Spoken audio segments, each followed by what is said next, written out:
बुलढाणा जिल्ह्यातील संग्रामपूर तालुक्यातील मोठ्या व लहान नदीतील पाण्यातील रेती उपसा व इतर नाल्यामधून रेती अवैधरित्या वाहतूक करून तसेच काही रेती माफियांनी काही ठिकाणी शेकडो ब्रॉस रेतीचे ढीग जमा केले।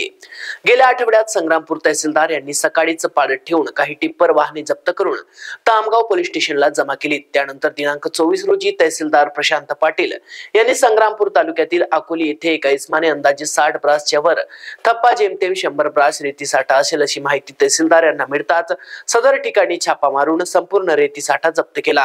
ही धाडसी कारवाई करून त्यावेळी गावातील नागरिकांसमोर घरकुल लाभार्थ्यांना व सार्वजनिक मंदिराच्या बांधकामासाठी त्यातील रेती साठा मोफत वाटप केले। हे अत्यंत अभिमानास्पद आहे असे नागरिक बोलत आहेत। ही कारवाई झाल्यामुळे अनेक अवैध रेती वाहतूक करणारे व रेती माफिया तसेच अनेक ठेकेदार यांचे धाबे आणले आहेत। असा कर्तव्यदक्ष अधिकारी हे तहसीलदार म्हणून दुसरे तहसीलदार अधिकारी आहेत, त्याबद्दल त्यांचे कौतुक व अभिनंदन होत आहे। महाराष्ट्र T24 करिता सचिन पाटील, संग्रामपूर, बुलढाणा। लिलावाची प्रक्रिया माननीय जिल्हाधिकारी कार्यालयामार्फत राबवण्यात येत आहे। त्यापैकी 2 घाटांना आजपर्यंत आपल्या तालुक्यातून प्रतिसाद मिळालेला आहे आणि उर्वरित 4 घाटामध्ये आजपर्यंत प्रतिसाद मिळालेला नाही आहे।